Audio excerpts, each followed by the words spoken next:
Welcome back to BBC World News America. They're called the Badlands, the areas north and south of the Rio Grande River that borders the United States and Mexico. And it is here that the war against drug smuggling is being lost. The Obama administration hopes to improve its chances in the fight against the cartels by sending 500 extra federal agents to the border. It announced today that agents won't just be trying to stop drugs traveling north into America, but controlling the number of guns flowing south into Mexico. In the second of our special reports on Mexico's drug violence, Matthew Price has been to the border city of El Paso in Texas. Good morning, sir. What are you bringing from Mexico? This is one of the busiest international borders in the world. Every day, hundreds of thousands cross legally from the poverty of Mexico to the promise of the USA. But every day also sees money and weapons smuggled south and drugs brought across to the north. The border crossing lies between two cities that from the air look like one. The high rises of El Paso are in the US. Across the snaking line of the Rio Grande is the Mexican city of Juarez. They lie at the heart of a drug smuggling route that's worth billions. That fence line right there? That's the border. These are the Badlands which straddle the US-Mexican border, a border which every day US agents have to protect. And they know that as long as Americans are buying, Mexico's drug cartels will stop at nothing. It's a huge business. It's a major part of an economy. Whether it's a legal economy or illegal economy, it's a big part of it.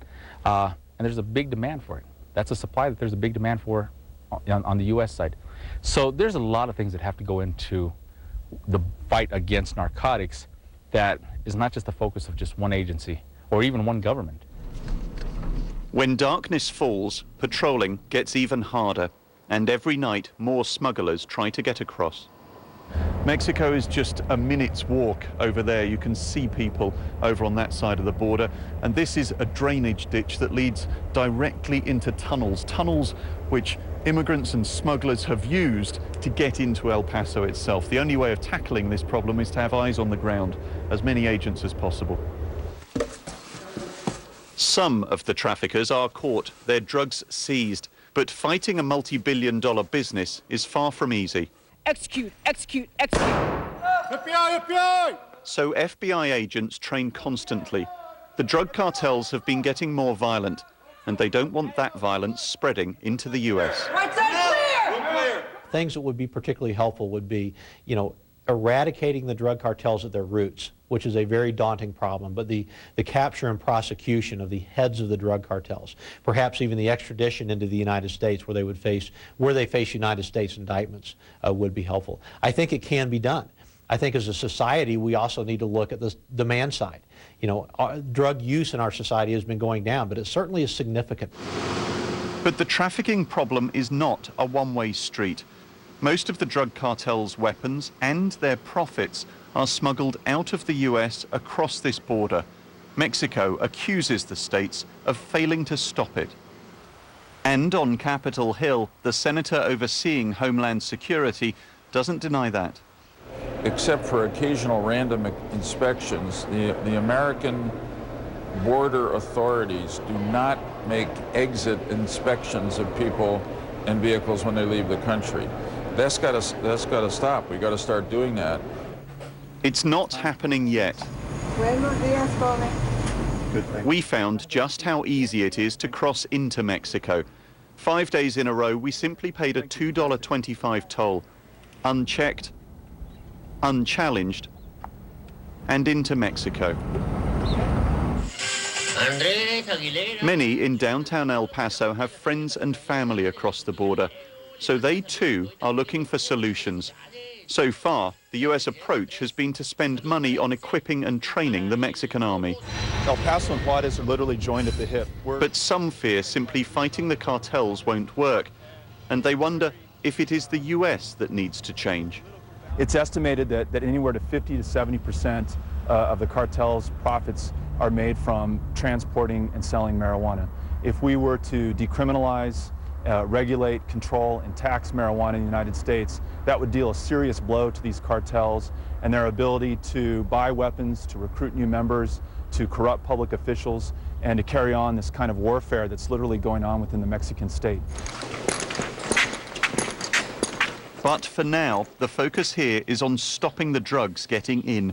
The Border Patrol was formed in El Paso almost a century ago, when officers on horseback were sent out to stop Mexican attacks. Today, they are still patrolling in what some fear has become the new Wild West. Matthew Price, BBC News, El Paso, Texas. Can the US do more to help Mexico's battle against the drug cartels who are tearing the country apart? Well, for answers, I spoke to the Mexican ambassador to the United States here in our studio. He started by praising the Obama administration for taking the drug problem seriously. I'm convinced that even since the transition, President Obama has been seized by the importance of this bilateral relationship, that he fully understands that our two societies are co-stakeholders to one another, and that we do need to build a forward-looking agenda.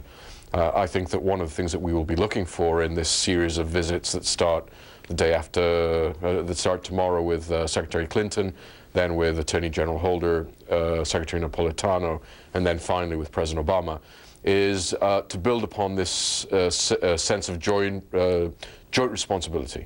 The fact that as Mexico seeks to shut down the flow of drugs going north, the United States will step in to shut down the flow of weapons and cash moving south. When you talk about the flow of weapons, for example, it's a fact that most of the weapons used in the drug war come from north of the border. 90% of all weapons that we're seizing in Mexico today come from the United States. There are 12,000 gun shops on the Texas and Arizona border with Mexico alone. We have very stringent gun control laws in Mexico. You can't walk into a store and buy a gun over the counter.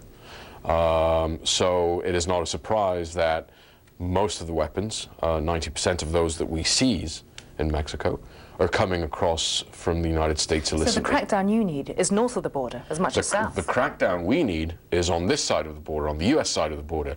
Mexico has to deploy technology on its side to do heightened, non-intrusive inspection of vehicles coming into Mexican territory. But a lot of what goes on in the gun shows and in the gun shops of America is what is allowing the drug syndicates to buy the weapons illicitly in the United States. You are getting a lot of diplomatic interest, as you were saying, but you need follow-up, not least because the demand as well as the weaponry, a lot of it's focused on this side of the border, the demand for drugs. Well, I've always said that Mexico, what you see in Mexico today, the ratcheted violence that the drug traffickers have unleashed against the state, has occurred because Mexico isn't a vacuum. We sit right next to what is the largest consumer of drugs in the world. It's not the most lucrative market, but it's the largest market in the world. And it's also the origin of the bulk cash and the weapons. So, as most things in life, you need two to tango. And as Mexico tries to continue shutting down the drugs, we need this side to bring down consumption of drugs and to increase its ability to shut down the border to these weapons and money coming in.